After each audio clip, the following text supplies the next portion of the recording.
Oh, are you fucking taking a piss? That's in your balls? I caught you in 4K, dude. Caught me in 4K. Caught you in the K. Weenie whacking. I gotta get some bath sensor cleaner and shit like that. You tear yours apart while I tear mine apart. And then we can race. Nothing.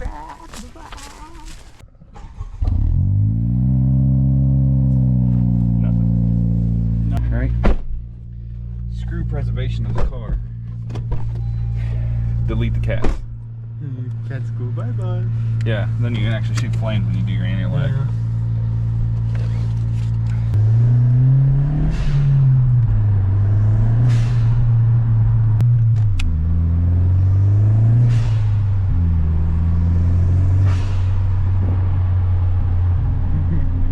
Oh yeah, there you go.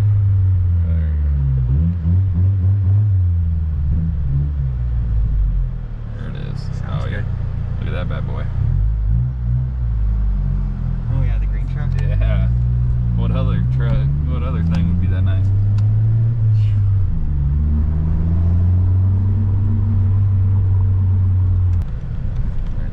Right there for the ticket. Get in the zone.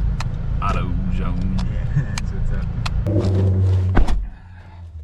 Got like random things that have like no correlation whatsoever to each other. I got a center punch and the OBD whatever scanner.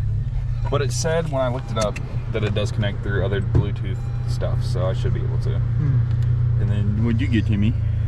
I got a bunch of mass airflow cleaner and some MOS2 from Liquid Moly.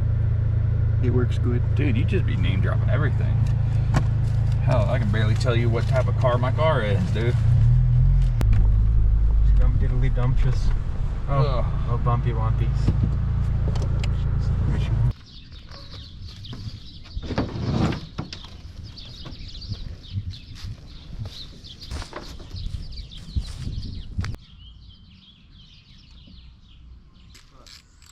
Could have figured that.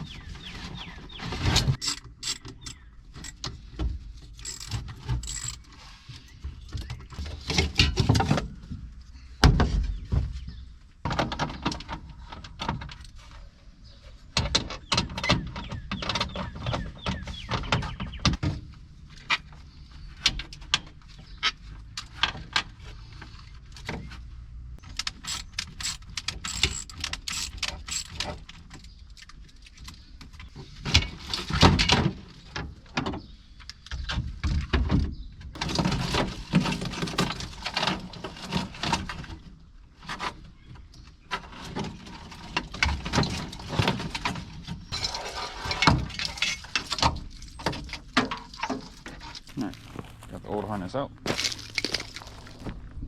Timmy's being Timmy. Got the ECU, the old fuse box. That's getting tossed because the one comes with a new fuse box. I'm gonna keep this though. This runs my fuel pump and everything as is, like right now. So I still have power wires and everything that I can connect to the new harness. Right there. This can get tossed. We don't need this anymore. I don't know what that's connected to. It's connected to this. So I can unplug that. And this part of the fuse. That's how I did the VV or VATS system before, just to kind of hot wire it. But hopefully I found a system that will allow me to do that or delete the VATS using other methods. I gotta go in here, clean all this wiring up and get everything nice and tidy. Got this, ran through there, got all the fuel filter and everything. I'm gonna relocate that. I'm gonna get this cut so I can fit the flange on to fit it to the actual pump itself. Gonna do that with an angle grinder, tape that off so it doesn't flare the edge. I don't have the right tool to cut this flush, so that's what I've been doing for all of them, and they tend to work out pretty well. So I'm gonna get to doing that, and we'll see what happens.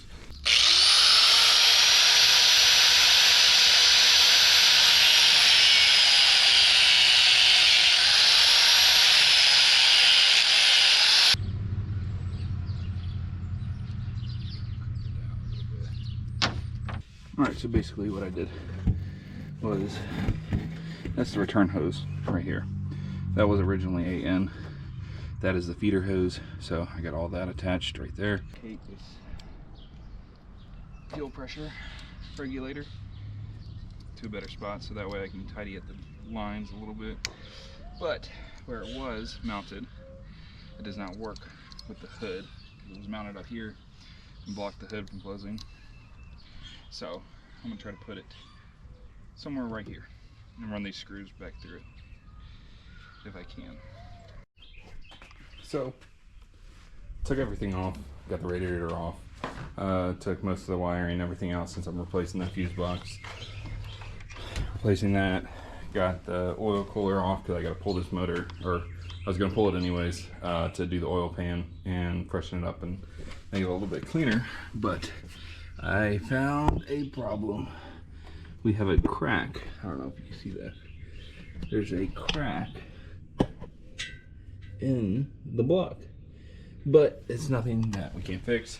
It's only touching the water housing. I'm pretty sure it just happened because I put water in it when I was doing the testing and I let it sit during the winter, and I didn't think there was enough water to actually cause enough pressure, but it did. So I don't know if you can see the little dribbles and drabbles, but it's only in the water jacket. So I gotta drill those out. I gotta tap them and terminate the cracks where they end, and then I'm gonna cut a notch into it and weld it, and y'all will see all that. So right now I got it in my garage. Gonna take the engine out with this engine hoist. I gotta undo the drive shaft. I got everything chucked so it doesn't roll over on top of me. So hopefully I can get all that done. There's a radiator, nice and gross, but hopefully I can get all that done in a timely manner and before it gets dark, because it's already 6 o'clock and the sun's almost setting. So let's get to it.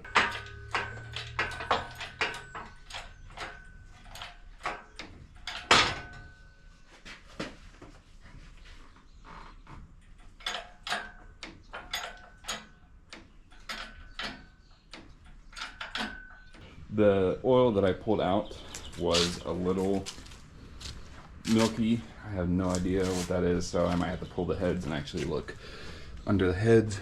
But I did get the new pan and replaced the old one. The old one was still a truck pan, literally fit with like no clearance whatsoever. So this should give me a little bit more clearance with the new stubbier pan. It's a little bit shorter than the OEM one, so that's nice. Got that installed. That's why I changed the oil. I'm also going to do the transmission oil as well, because most of it dumped out onto the floor, but that's whatever. So I might have to pull these heads. They're a little gross and everything, so I can paint this. So because I want to paint the engine and I want to clean it a little bit more and just kind of check out the inside, make sure there's no cracks on the inside. So I will do that later. So I got this, which is the brake fluid distribution something or another. Got all the fittings on it already. Got some more fittings because I'm going to replace all of these old brake lines with this new brake line from Amazon. What I'm replacing is that right there. It's nice and corroded. There's a whole bunch of like old hardware on it that's just nastiness. So I'm going to replace all of it, and that's what I'm going to be doing today. Just trying to get a little bit of upkeep on it, you know, and make it nice again, hopefully. So let's see what we can do with that. Okay, so the first thing I gotta try to do is take off all of these old ratty lines. I'm gonna replace the ones that run up to the brake booster. And yes, that is a brand new brake booster, but it is left out to the elements. So I will have to most likely take this off and then sand it down, get it nice and clean, and probably paint it with like a black or so, black enamel or something to keep it from rusting again and looking nasty as hell. I also got to sand this down. I am trying to go to an electric system. That's just gonna have to be one of my later projects.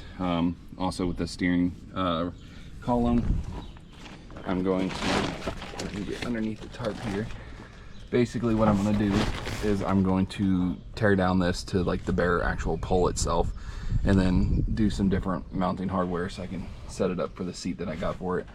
So we'll do that a little bit later, but right now main focus is those brakes. So let's try to get those brakes done.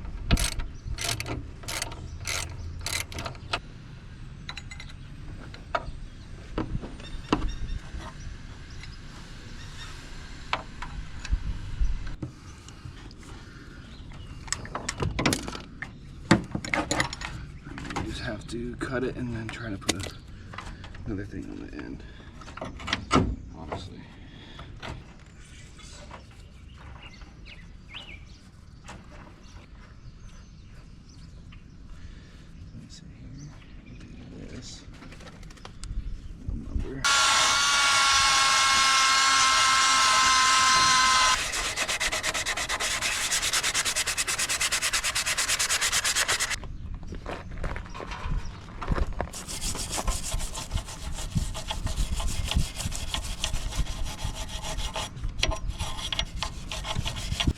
Who needs shop rags when you got old used shirts? I'm gonna bracket, but I don't think I have a bolt for that back here.